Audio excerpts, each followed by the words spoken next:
हिमांशु देखिए, एक फैक्ट्री में काम करने वाला जाता है तो उसे यह समस्या ना हो कि उसके फैक्ट्री के सामने पार्किंग हो जाए। एक कार्यालय में काम करने वाला, निजी कार्यालय में काम करने वाला, मल्टीनेशनल कंपनी में हो, वो जाए, उसे यह दिक्कत ना हो कि उसके ऑफिस के सामने ही पार्किंग बना दी जाए अथॉरिटी की तरफ से। इन समस्याओं को लेकर भी अगर देखें तो समस्याएं कम नहीं हो रही, समस्याओं को बढ़ाया जा रहा है। नियम कायदे कानून तो अभी तक कुछ भी साफ नहीं हो पाया है। आप गए, हर जगह आपने देखा तो यही पाया ना कि पीली लाइन खींच दी गई, पार्किंग शुरू।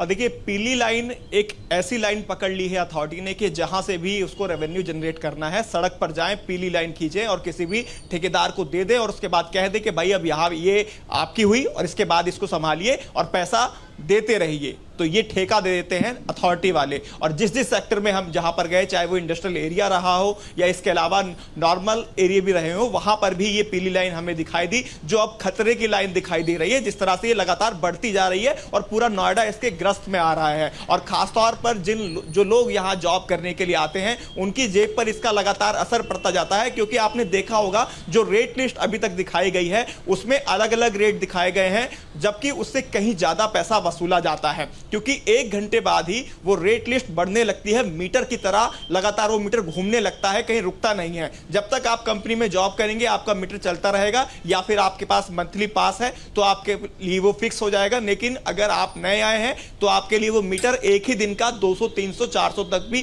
पहुंच सकता है, इसमें कोई दो राय नहीं है। लोगों की परेशानी लगातार बढ़ रही है। यहां जो लोग जॉब करने आए हैं उनकी परेशानी यही है कि अगर हम अपनी बाइक को खड़ी करते हैं बाहर तो उसका पैसा देना है, 4 व्हीलर को खड़ा करते हैं तो उसका पैसा देना है, जबकि जॉब करने आ रहे हैं, कंपनी ने बुलाया है और कंपनी अपने हाथ खड़े कर देती है। तो ये सवाल बनता है, अथॉरिटी के ऊपर भी सवाल बनता है कि आखिरकार क्यों ऐसा हो रहा है कि जहां भी उसको लगता है कि वहां पर पार्किंग शुरू करा देती है, जबकि वहां नहीं होना चाहिए। उसकी वजह से अगर हम देखें तो रोड भी घिर जाता है, क्योंकि रोड जो बनाया जाता है सेफ्टी के लिए बनाया जाता है, ताकि आराम से गाड़ियां वहां से गुजर सकें, आराम से लोग वहां से जा सकें। इसी वजह से नोएडा को व्यवस्थित तरीके से बसाया गया था। लेकिन अब जिसने नोएडा प्राधिकरण को डेवलप किया, नोएडा प्राधिकरण जिस तरह से डेवलप हुई, उसी तरह से अब वो अव्यवस्थित होती जा रही है और खुद ही उसको अव्यवस्थित करने का काम प्राधिकरण के अधिकारी करते दिखाई दे रहे हैं। वो येलो पट्टी जिसका हम जिक्र लगातार कर रहे हैं उसे बनाते हुए, क्योंकि वो हर सड़क पर आपको दिखाई दी जाएगी। जिस सड़क से आप गुजरेंगे उस सड़क के अंदर वो आपको येलो पट्टी दिखाई देगी, और येलो पट्टी दिखाई देगी